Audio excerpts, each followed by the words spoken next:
How's it going, everybody? Here we are. We're live on Facebook again. It's Mind, Body, Bank Account, episode number 11. I am very fortunate tonight to have a guest on my show who I've recently got a chance to chat with regarding her story. And her story is quite inspirational, and I trust that anyone watching today is going to not only enjoy, but also have their mind opened up to what mental health can do to a family. And if you are being affected by it as well, Nicole's story is going to give you some inspiration on how you may be able to get through some real tough times, because her story is going to share tough times. And as well, Nicole's going to post in the comment section how you can get a hold of her, because she's doing some amazing things to help folks get in a better mental state. So, without further ado, I have Miss Nicole Devcic on the line with us. Sorry, Devcic. I got to remember how to pronounce that properly. Miss Nicole Devcic is on with us. Now, I call Nicole a mental health advocate. She's a mother. She's an aspiring author, which I know that she's going to have a book out soon, and her story is absolutely amazing. As well, she is a business owner. And ultimately, what I like to say is a loss survivor. She's a loss survivor. And let me get her to share her story with you, so that you can be inspired like I have as well. So, Nicole, welcome to the show. Thanks so much for taking time out of your day. Just share with us why you are on the mission that you're on, starting with your story. Go ahead. Okay. Thanks, Mike, for having me. I'm actually scared out of my mind right now. The whole Bell Let's Talk thing and everything that's been going on lately has something in my spirit saying I need to talk. I've talked to a million people individually about my story, one-on-one, stuff like that. But I'm seeing that there's more going on and more people need to talk and more people need to share their story. So what happened to me was, it started 23 years ago. I was dating an amazing guy and he left my house. It was 10 days before Christmas and he kissed me goodbye, and I waited for his call and he never called me. And I had a funny feeling. I went looking for him. To make a long story short, the police told me that he had been killed by a drunk driver in a stolen vehicle. I then had to be the one to go down and tell his family because they were waiting for him to come home and he didn't arrive. So when I showed up, of course, they were beside themselves and I went into shock. And then 3 months later, I was still in a state of distress. Like, how do you, at 20 years old, recover from loving someone so much and having your life one way, and then it just ends, like in the blink of an eye? So 3 months later, a group of girls said to me, Nicole, you got to start going out. You're staying home too much. So I go out and I meet this man. So we go out, and I never really recovered. So we started dating. A year went by. I ended up having a nervous breakdown because I guess that's the shock of the funeral, people being around you, it ends, right? Because when someone first dies, you're surrounded by people and commotion, and then all of a sudden you're like, oh my God, this is real. He's not coming back. Right. So I had a nervous breakdown. I ended up at a doctor's office and they prescribed me lorazepam. Knowing now I wish I would have known then what I know now, you're only supposed to take it as needed. So 3 months goes by, I was taking it every 3 to 4 hours and I was becoming a zombie. And of course, my parents are old school Italian. They don't know what's going on. So my other friend had a doctor's appointment. I'm like, can I just come with you? So I went and I just said, can I talk? And the doctor was, yeah, like what's going on? So I told her what was going on. She said, oh my God, you can't do that long. That medication actually could kill you, like for that long of a period of time. So then she put me on other medications and that's fine. So time goes on. So I ended up marrying my husband and having 3 kids with him. And out of the blue, he came home one day and he was saying people were following him and that everybody knows everything about us, and that I was conspiring with the guys at work to bring him down, and that if there was a song on the radio that I gave his information to them, and if there was a billboard like on a bus, he said, you told them my information, you told them. So the poor guy goes, not knowing what he's feeling or what he's thinking, he goes to the doctor. Mm-hmm. So of course the doctor doesn't know him, gives him medication, because if someone's telling you they're being followed, you're going to say okay, because you don't know for fact. And they give him medication. So he started on a bunch of medications. Things just got worse and worse. And things got really bad. I asked him to go to live with his parents' house. And I couldn't have that around my kids in that environment. It was really toxic. So he went to live at his parents, and it was August 1st, 2009. My brother-in-law came up to my house and he told me, Nicole, you need to get out of the pool. And I said, why? I thought maybe he needed some of his stuff. Well, they told me that John had taken his life. So I was in complete shock, because up until 2 weeks before, he was calling me every day and like requesting $1 million because his mind was so jumbled. He had spent 6 weeks in the hospital. And in that hospital at that time, all they did was medicate. No counseling, no talking, like nothing. And moving forward 8 years after all that, I realized I can't afford to get sick, because I've been on and off medication, and it just made everything worse. It just made me more like frantic, more manic, anyone that knows me I'm hyper. I just got but it just made my brain not well. So I was like, there has got to be another way. I feel like God gave me a second chance. And I'm like, what can I do with the second chance? Like, I got to beat this. Because there's times when I didn't want to live. Like, it'd be so much easier when you have 3 small kids than like doing what he did, than having to deal with it. It's a lot of work. Anyone that has kids knows it's a lot of freaking work. Absolutely. So here we are so many years later, and I've been like researching, and I've met so many people that have inspired me and helped me, and I've plugged along to get where I am now. But now with this Bell Let's Talk thing, it's bothering me, because I think it's great that people are talking about it, but I'm wondering where the money goes and where, like, what are they doing? I'm not a doctor. I'm not anything with education, but I've lived it. I've lived through hell, and I've survived. So lately, I've had several people contact me after I posted something on Facebook, even just wanting to talk. Like, they just want to talk and tell their story. They don't want to go to a doctor. They don't want to go to a psychologist. They're not like schizophrenic where they need help. It's just people in a little bit having a rough time. Mm-hmm. They just need to say it's going to be okay. Right.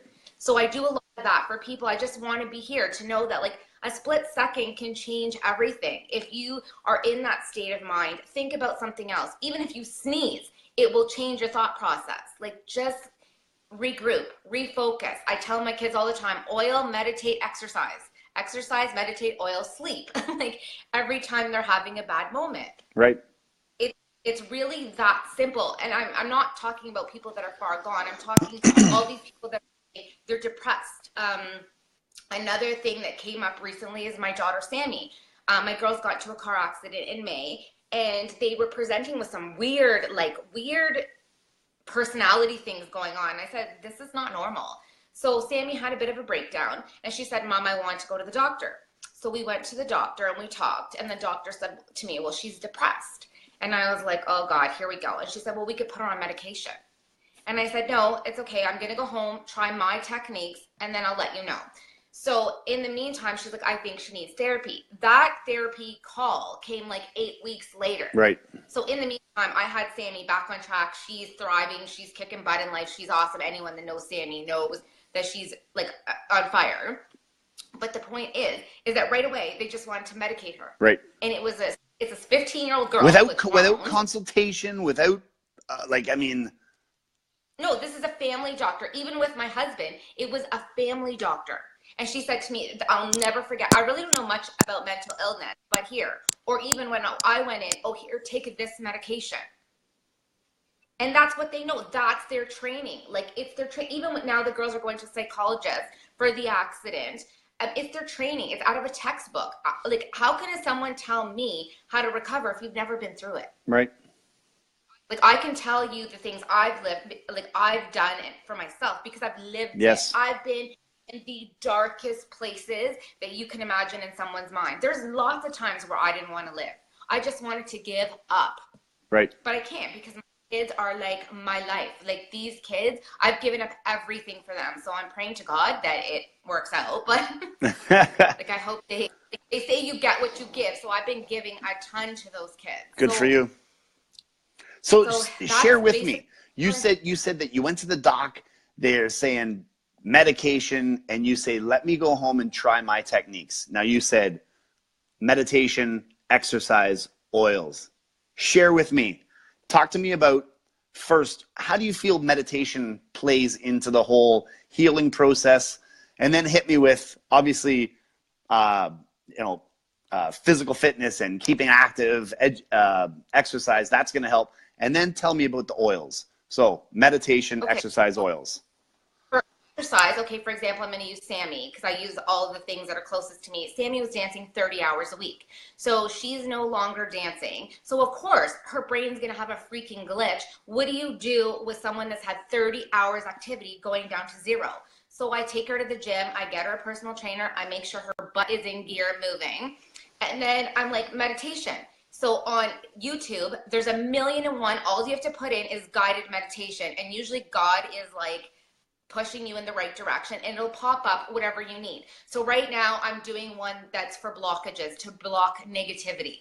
And every night you just press play and you just let it play while you sleep. And every day my mind is clearer and clearer. I've been in grief coma for 23 years. Like, I've been coasting in some weird place. And now I'm done. Like, no more fear, no more nothing. Like, I'm done. I'm done being scared. I'm done being afraid. I'm ready to get out there and give back. Like, that's all I want to see is people happy, healthy, and thrive, especially children. Good for you. Especially children. Because with this story of mine, it draws a lot of attention. Right. And once I talk, everyone's like, oh, can I talk to you? Or do you mind if I share? And I'm like, absolutely not. And then when they start sharing, I'm like, oh my God, everybody's got a story. But the way they don't know how to even begin. Mm-hmm. And exercise at least half an hour a day. I've been doing an hour lately because I'm supposed to be going away. But that's overkill. But if I don't exercise every day, even sit-ups or something minor, I can't function. Right. I have to stay away from sugar. Right. Yep. Christmas time, I indulge, and I'm paying for it mentally. I'm going like on a roller coaster spin again. So I'm like, okay, get yourself in check. You got to stop. Like I tell everyone, the vetiver oil was brought to my attention. So I tried it. I had a lady over here today going to try it for her daughter. Like, anything just to regroup the brain. Right. Okay. What oil was that? Share with me again. Vetiver. It's called Vetiver. It's VETIVER, and it's by doTERRA. Okay. Okay. And there's lots of combos, and there's lots of different things to try. Please, for us, post in the comments later how someone can get a hold of you with regard to the oils. If you have links to the to your website or anybody else, by all means, please share that. I think people would greatly appreciate that. Yeah, I hope for everyone, like, just that they can do it. If I can survive this, then so can they. Especially these children. I think maybe they're a bit we give them too much. All of us. We're all guilty of it. We give them too much and they don't know how to cope. Right, right. So I'm thinking, what we got to do as parents is give them coping skills tools. Like, every day my kids message me about something and I'm like, well, you got to do this, you got to do that. Like, they need us more now than ever. Right. Now, I was about to say, what gives you the right to be able to share or tell someone what can fix them? And you've answered that. You said you're not a doctor, but this is your story. You've lived it.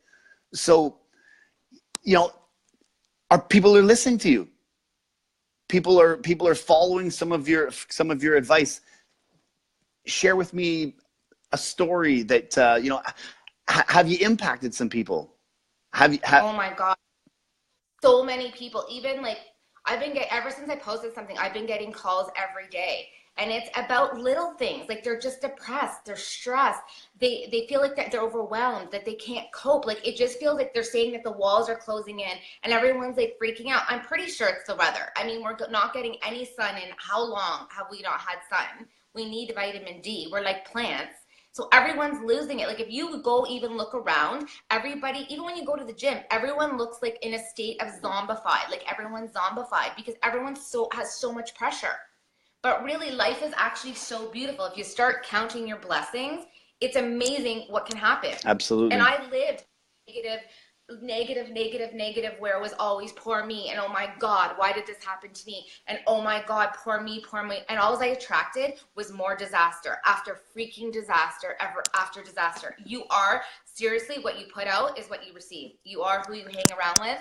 So true. I treat my kids every day. Treat people how you want to be treated. Like, it's simple little things that you don't need to be a doctor to know. It's common freaking sense. You're right. And it's just like we talked the other day about what you're putting in here is what you're going to manifest in your life. So if you're constantly thinking negativity, the subconscious mind, it doesn't care.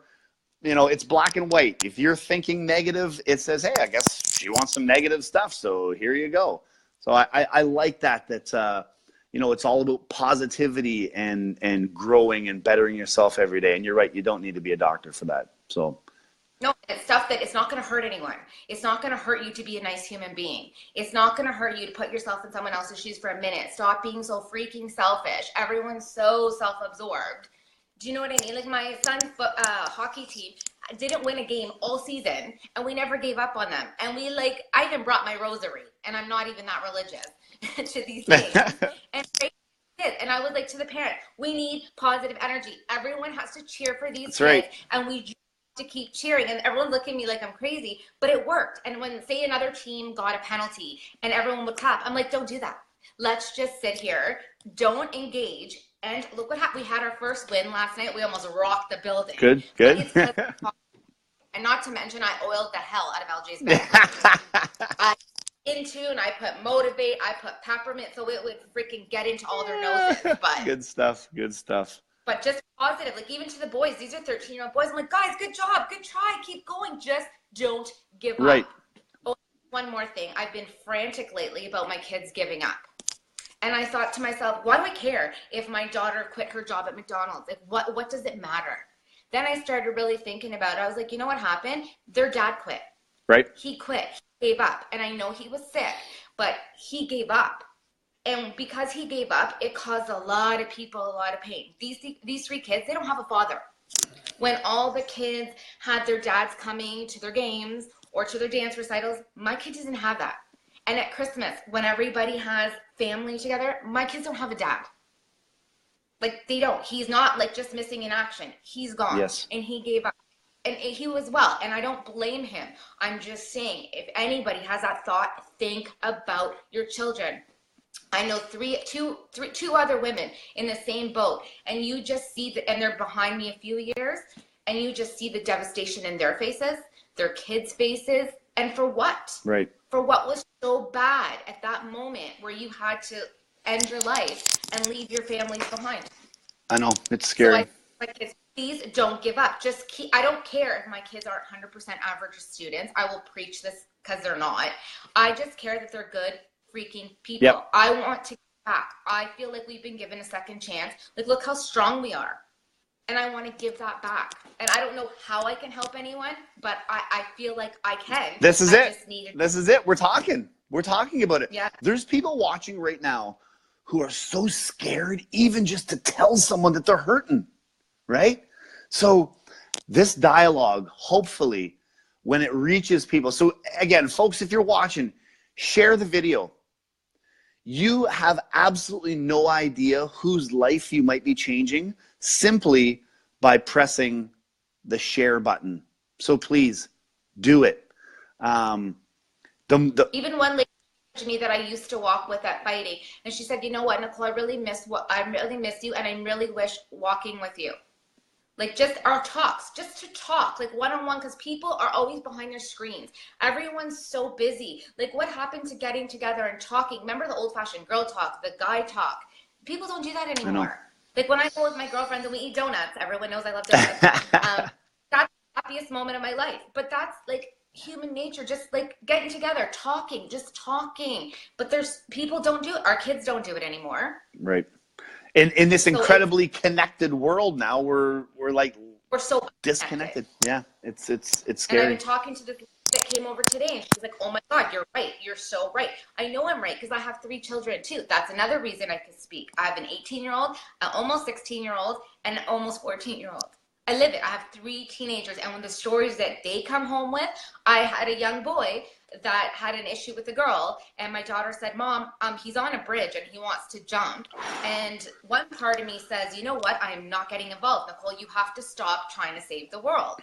And then, of course, I got involved. And I called the kid and I said, "Listen, this doesn't need to end like this. This is ridiculous over a girl. Get down wherever you are, meet me at the school, and we're going for breakfast." And me and 6 other kids went for breakfast, and we had a lovely day. And he is doing awesome. Good for you. Wow. So every day, like he'll message me all the time. And this kid, I don't know him. It takes one person to care. Yep. One person. Want to go for coffee? Want to go for ice cream? Want to go for French fries? I love Whatever it may be. I love it. Wow. So, I mean, you don't really know what you did when you called that kid on the bridge, but very likely you may have saved someone from taking their own life. And I just follow my heart. Like I just think with my heart. I don't think with my head. I just think with my heart. Like I know that I had so many people there for me, but I pushed them all away. Right. It was my grief and my anger and everything talking where I just wanted to be in a shell. But then there's a lot of people that don't want to be alone. And they just need someone to say, "You know what? It's going to be okay. Tomorrow is a new day. Just clean slate." Yep. Like I tell my go to bed. Tomorrow's a new day. We'll figure it out. There's always a silver lining. Believe me. Yes. Even though my life thought there would be. Kim, thank you for the share. That's incredible. I'm looking at comments here right now. Kim Douglas has shared the video, and I'm going to encourage others to share. If there's been one video, I got to tell you that I think that needs to be shared, it's this one. And really, it's because you are just a real person, a mom who's living it, and people resonate with that. You're not a doctor. You're not spitting something out of a textbook. So the more people that we can share this with, the more eyes will get to see this, and the more ears will get to hear the story. And hopefully the conversation keeps going. And hey, maybe this will inspire someone just to talk to their kids, and then their child will tell them when someone's on a bridge, and maybe someone else is going to be able to make that phone call and go out for breakfast and save someone's life. So incredible. Thank you. Thank you. I'm really glad. I'm glad I met you, and I'm glad that we. I know, all because of hockey. So put your kids in sports. Yeah, right? Absolutely. Well, and that teaches kids a whole lot of great stuff to help with mental well-being as well, right? I mean, being part of a team, getting over disappointment because you lost a game, exercise, the whole bit. It's great. Being coachable, because if you can't be coached in a sport, how are you going to be in a business workplace? Like a lot of people are pushing their kids, because my daughter's going to university. Well, she's not going to university, but all her friends are pushing to go to university. But they don't even care about what they're doing. They just want to go to party. But my point is that they need to focus and just be real. You don't have to worry about the 100% average. Just be happy, because these kids are not happy right now. There's a lot of kids. Do you think we're still worried about what other people think about us too? I spent my whole life not wanting to separate from my husband, even though things were very bad, because I'm Italian. He was Croatian. And oh my God, I was 30 years old, I think, 32 when we separated, 31 maybe when we separated. Do you know what that was like? Nobody else was separated then. Right. Nobody else had this going on. Like, that's embarrassing. Right. Like, how do you say to the world, I just broke up my family because I can't save this guy? Right. But at some point, you need to make sure that you personally are healthy and the best person that you can be, so that you can raise your kids to your best ability. Am I right? That's what I Because every day, like, you need to be strong. I said, God has given you, unfortunately, something terrible, but my kids know how to cope, because they've had the worst thing that can happen already, so it's done. Yep. Right? They've already had the worst. So when their friends are telling them stories, my kids are like, what's wrong with you? That's nothing. Right. Yeah. But But then my daughter's saying, Mom, everyone's coming to me with advice. My 18-year-old. And she's not even that approachable. My Sammy, she goes, Mom, everyone's coming to me with their problems. I said, it's going to happen. It's what happens to us. Right. And hey, we had some very, very cool things happen between us as far as how the universe just, spoke to us and serendipity happened. And I almost died that day. I mean, it's crazy, but when you're on the right path, people, places, and things come into your life to show you that you are on the right path. So I just think that if people are coming to your daughter, constantly asking for advice and coming to you, you guys are on the right path. You're doing the right thing. So thank you. I just tell them, be kind, to just listen, just even to change one person's thought. Like, these kids are upset about who knows what their hormones at this age even. Half of them, like, I'm going to tell you about 50% from grade 8, LJ's grade, all the way up to Bianca's grade, half of them are on antidepressants. Wow. Mind-blowing. And I ran into one at the doctor's office, one of Sammy's friends, and I'm like, what are you doing here? And she said, oh, I'm here to check on my knee. My medication is hurting my joints. And I'm like, what medication are you on? She said Prozac. She's 15 years old. Yep. She's been on since she was 10. If anybody, and I'm not a doctor, knows anything about Prozac, let me tell you, that is not something that's dangerous. Yep. And it kills joints. It takes certain vitamins and minerals out of your body. Because I've been researching everything. Again, I'm not a doctor, but I just listen to these kids. I sit and I listen. Like, I don't live in a mansion. All my kids go to BT, and all the friends live in mansions. But where is everybody hanging out? My house. Because we talk about everything. Good for you. Good for you. So if anyone wants to, I'm here to listen. I don't mind. Well, I don't mind. I can't give advice, but I can listen. Sure. And yes, you're not a doctor, but yes, you've lived it. And now, can you also agree that this conversation could start to get a little controversial? I mean, people have lots of different views on mental health and where the place of medicine, is there a place? I'm sure some folks need medication. I'm sure medication works in certain areas, but it's the overprescription. Am I right? Right. But my opinion, with counseling, I think it does wonders. But when my husband was in the hospital for 6 weeks, they just medicated him, sedated him, no exercise, no proper form of nutrition, and no counseling. Because I kept saying, this was 8 years ago. Yep. I kept saying, shouldn't he talk? Even when he started losing it and they started giving him medication, I said, shouldn't he be talking to somebody? Yeah. Because I know when I'm in crisis, and let me tell you, I've had some mental moments. As soon as I talk it out, I'm like, holy shit, okay, I got this. Yep. But if people aren't talking and you're just medicating them, it takes a good 6 to 8 weeks for these medications to work. I've been off and on to the point where I thought my brain was bleeding. I was having night sweats. I gained 20 pounds. So with that weight gain, I got more freaking crazy and miserable because now I'm 20 pounds overweight. I can't sleep at night because I'm shaking, but I didn't know what was wrong with me because I'm trusting these medications. Mm-hmm. But every medication is different. When you break your arm, you put a cast on it. When you break your brain, you can't see inside of it. So true. So true. And it's so scary. Terrified. A woman recently just committed suicide, 46, 47 years old. Another father just passed away from suicide a few days ago. They're happening all the time, and we can't stop it. Too much. Why? Too much. Why? Too much. We're losing our youth. Now our young people are killing themselves. Why? What is going on? How do we fix it? I just want people to talk because maybe someone somewhere will come up with something. Maybe a medication will work for a particular person. But I think with counseling and a lot of supervision. Right. Well, my husband went for lithium. He went for his lithium test on the Friday and he ended his life on the Saturday. He was under supervision. And the psychiatrist said to me, I don't know what happened. Wow. No sign of it. And I'm sure there are going to be those instances where there is no precursor. There's no, foreshadowing leading up to. Confident, most outgoing, good looking, handsome, everybody loved him type of guy. Yep.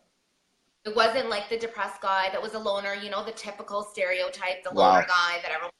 It wasn't that. He was gorgeous. He was vibrant. He had everything going for him. It just something in his brain just went wrong, and he was suffering, and he just couldn't take it anymore. Can you see Nicole, can you see the comments here? I'm going to read after. Oh. It's a good friend of mine, sorry. Tina. Tina, I did not realize that the father of your children took his own life. And that's extremely unfortunate. When it happens to somebody else, I'm going to. You know what? I'm getting emotional right now. I'm getting emotional right now. And I just, yeah, it's wild. Sad. It's sad. There's another story. And I'm sure this lovely lady, yeah, she has 2 daughters without a father. And for what? Like, what went wrong? Why? Why is this happening? My husband didn't drink. Maybe when he was younger, he did what every other teenager did. Maybe, you know, a joint here and there and stuff, whatever. Everybody did it. But, like, why his, like, what? He wasn't an alcoholic. Why? This lady, Tina, another boy, another. That was a good friend of mine in high school. I just. See, like, now the numbers, everyone's, because when it first happened to me, I looked everywhere for someone to be in the same boat. No one was in the same boat. Now people are talking about it, and we can talk. Yep. Wow. Wow. You know, it's hitting home for me now, too. After Tina, thank you for it affects everybody. It certainly does. Okay, so the conversation is open. Folks, thank you. Nicole, thank you so much for coming on. We're gonna to talk. Do you hear that, Tina? Give a call. Nicole's gonna post her information in the comments below. I'm an open book. I'm not looking for anything. I'm just looking to help. Like, if I could save one person to say, you know what, Nicole, today you saved my life. Actually, there's one story. It was right after my husband had did it. We were at the, and me and another man ended up in the water at the beach. And he looks at me and he said, I was suicidal. And I was just out of nowhere. And I said, pardon me. He goes, I was going to kill myself, just out of the blue. And I looked at him. I said, well, my husband just did that. And I said, you see those kids over there? They no longer have a father. And I said, you have 2 gorgeous kids. You might want to rethink things. And we are now friends 8 years later. Good for you. And he says to me, you saved my life. And it was just because God put us in the beach at the same time. Like, It was not, I was just minding my own business. I was just kicking the water in the sand and just thinking about life. And he just happened to say, like, I wanted to kill myself. Well, you, young lady, are here for a reason. And you've just told me the other day what your life's mission was. And I think that is pretty apparent by who you're attracting into your life. So you told me your life's mission is to help youth understand how to live the best life that they can live. Be proactive. And be proactive, like, I don't want to get them at the doctor's state. I want to get them before. I want to get them so they're happy, healthy, strong. I tell my kids all the time, you can't afford to get sick in this society. You can't. So you need to keep your mind, body, and soul healthy so you can live to the 90s, to the 100s. I want to be proactive. I'm not saying if you're ill now that I can cure you, but I'm saying let's be proactive. Yes. Let's exercise together. Let's talk together. Let's walk together. Let's just engage these kids. Talk to your kids, right? I mean, I'm guilty too. I come home from, my kids are on Xbox, cell phone. We are not engaging with our children enough so that we're not hearing those little things that might tip us off that there's something wrong. So. No, because we're so, like, I don't work. Like, I work through oils and my home stuff, but I'm not out 9 to 5 working. And all day I'm thinking how to better my kids. I just want to put them, like, in the army, like in the world, like army, like soldiers, to go help people. Because maybe their strength and their power has come from me. And then they can help another kid off the bridge. They can say to someone, yo, what are you thinking? Don't do that. Don't smoke that joint. Don't freaking take that fentanyl. You're better than that. And another thing I want to touch on quickly is confidence. Yes. No, nothing in the world. This lady that came over today, I'm not sure she's watching, I freaking gave it to her for 4 hours about freaking drilling confidence into her daughter's head. Right. Mine's a little bit too confident, but I'm not. I'm good with that. Yes. But if they don't have confidence, they get with the wrong crowd, they take the wrong substances, it becomes a freaking pattern. And I know I was that person. Again, I can relate. I never thought I was good enough. I never thought I was smart enough. I was the first one divorced. I think I'm a loser because I live at home with my parents. I have 1,000,001 things that I don't like about myself, but not anymore. Not anymore. Now I love myself because I see, oh my God, I am a good person. I have a gift that I didn't realize I had because it was always stifled out of me because I was always grieving. I was always crying. I was always feeling sorry for myself. Right. How my kids survived, they're always like, Mom, you're the best mom in the world. And I'm thinking, how did I even be a good mom when all I was doing was thinking, how am I going to survive this day? Well, And you're so doing it well. You're doing it well because everything that I can see with your kids, they are confident young people. So that's all I want. They're not straight A students. I'm not going to sit here and tell you they are, but they're social. I tell them to network every day. I said it's all about networking. I do the best that they can do. right. If they can pull out 100%, oh my God. But if they can't, I'm not going to make them crazy worrying about it. Yep. Just do the best you can. When my son comes off the ice, did you have the best game that you think you could have? Yes. Okay, I'm done. Did you do the best on that test? Did you put your effort into it? My thing is, even if you're cleaning your toilet, do it 100% or don't do it at all. How you do anything is how you do everything. That was taught to, yeah, right? Go hard. That's my problem. I'm like, go hard at everything. Hey, there's nothing wrong with that. There's nothing wrong with that. Listen, Nicole, I am going to let you continue on with your evening. You shared incredible information with us tonight. We're gonna end the call relatively soon, but this is not the end of the conversation. I know that we're going to be talking again about the same thing. Meditation, exercise, oils, confidence, take care of yourself. But tell your kids that they're good. Tell them that they're awesome. Tell them so they believe. I make my son say, I am smart. I am capable. I am this. That's right. I am. That's like just so that you're doing these attestations that are, you know, incredible for the mind, incredible for the spirit. They have to, like, whatever follows I am. I don't know if anyone's followed the I am theory, but anything that comes after I am has to be positive. And I tell my kids all the time, like my son, no confidence. And I said, if I hear one more negativity at you, I'm going to punch you. He won't, because he knows better. I don't want to hear you put yourself down. That's ripping my heart and soul out by you putting yourself down, because it's not true. You got a lot to share. I know your book, when it does come out, is going to touch a lot of hearts. And I have a very strong feeling that your feet are going to be on the stages of the world sharing your story one day, Nicole. Whether you like to believe it or not, you have something.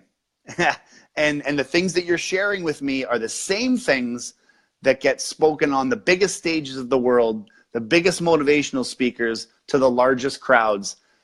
Everything that you're sharing with me here. And I know, because the thumbs up and the hearts that I'm seeing and the comments, that, yeah, there are people watching who follow that same philosophy as you, as far as, you know, knowing that you can do it, putting it out there, keeping the negative thoughts out of your head.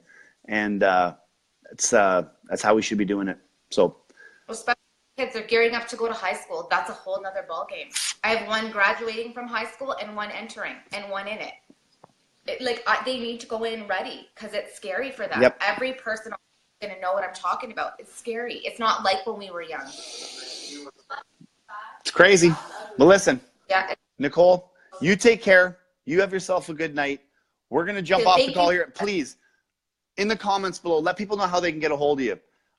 If you have a link to your doTERRA website, please share it. Guys, I hope you grabbed something out of this conversation. If nothing more, speak to your kids. Talk to people.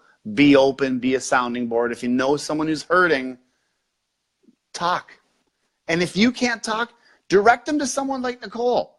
We will talk to strangers. It's okay. People just want to talk. Yeah, just talk. Like, that's the lady that came over today. She walked out of here and she was like, "Oh my God, that felt good just to get it out." Yep. And I just sat and listened. I screamed at her a few times, because anyone that knows me knows I'm going to tell you off because I have an opinion. And walked out of here hugging me. So Good. We're still friends. Good. Anyone, I don't mind talking, even if you just anything, just to say, hey, what's up? Go for coffee, just to know you're not alone. Good stuff. Because it gets hard. I have kids by myself, and I know every day I'm just like, oh, how am I going to get through this? But I get through it because I have some really freaking amazing friends that check up on me every day. Yep. Hey, Nicole, what are you doing? Hey, like we send little things back to each other, but they check in on you. That's all you need is good people, family, friends, all you need. So guys, whoever is watching out there, hit the share button. Share this with as many people as you can. And it's not for me. It's not for Nicole.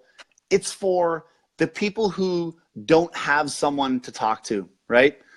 The more people we can reach, the more conversation can continue, and maybe we can talk some people off the bridge, right? Nicole, thank you. Patricia, thank you so much, Patricia, for sharing in Kingston. Tina, I know you're going to share this as well.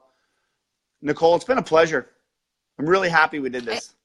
I might start doing lives if anyone's interested, even just talking to me live. I don't mind going because everyone knows I'm an open book. So if anyone's interested in just having open discussions every day, then I'm in for it. Like, just let me know, say, hey, let's talk, let's do lives, if it helps, we can join, we can make a community of just like an army, like a village, right? To be stronger and just help these kids. Young lady, you are on a path that you don't even know where it's going to go, but I know that it's...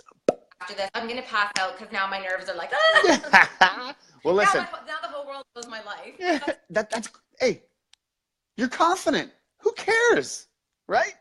Your life story is going to help others, and that's just the way it is. So if you have to feel a little shy and a little unconfident sharing your story, the next time you share it, I'm sure you'll feel much more confident sharing it. But for what it's worth, you sound pretty darn confident to me.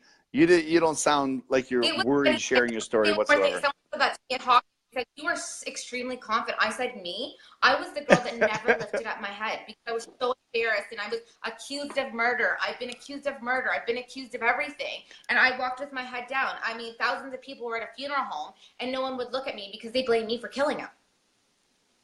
So I walked with my head down, and all of a sudden now everyone's like, you're confident. I'm like, me? Yep. I'm not confident. I'm just got freaking passion, and I'm going to save lives. That's it. I don't care what it takes. And all of these people are going to join me. I like it. You just said it. You just told the universe, so it will happen. Nicole. Well, hopefully the world on Earth. Yeah, absolutely. How good would it be if our kids could live on a peaceful Earth? How good would that be? Well, we can start that process, right? One person at a time. Thank you, everyone, for joining. I appreciate it. I was really scared, and now I'm breathing again. Hey, we got loads of viewers. We are reaching across the country. So, Nicole, awesome having you. Thank you so much for sharing your story.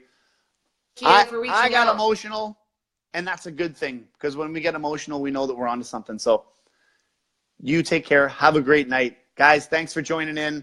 Also, coming up March 27th, we have the Toronto Women's Expo. Guys, be there. You're going to be able to hear stories like Nicole's. Nicole maybe even be there. Who knows? Toronto Women's Expo. It's time to get out of the shell. Heck yeah. Come with me? There we go. Nicole's there. Come and join her. Let's go. Toronto Women's Expo, March 27th. Check the links below. I will be posting in there as well how you can get tickets to that event. What's that? Are you going? On the 27th, I'm going to make the best attempt that I can to go. I need to be there. I would love to be there. And I got all the excuses in the world. I'm a night shift worker, but I'm going to take the day off because I need to be there too. That's just the way it is. It's the Women's Expo, but I can be there. I'll put on my weight. Yes, you're coming with me. Okay, done. Okay. Come and join myself and Nicole Devcic at the Toronto Women's Expo, March 27th in Vaughan. Check the comments below for the links to the event. Be there, and let's change some lives. Nicole? Thank you, everyone. Thank you for helping me conquer my fears. You get back to doing what you're awesome at, okay? I'm going to be yelling at some kids. Hey, if that's what it takes. Love everybody. Thank you. Take care. Bye-bye. Bye. Bye. Bye, everyone. Thank you. Wow. There it is, guys. First-hand story. She has lived it. she has overcome, and she is now inspiring others. So, incredible talk. Guys, share this video with as many people as you can, and together we will touch some lives and hopefully save some lives. Okay. Thank you again. Episode 11, Mind, Body, Bank Account. Check us out. You're going to be able to get this podcast on iTunes, Stitcher Radio, and Google Play. It's Mike Kett. We are forged by the fire. You have yourself a great night. And remember, keep your mind open, your body strong, and your bank account growing. Have a good night.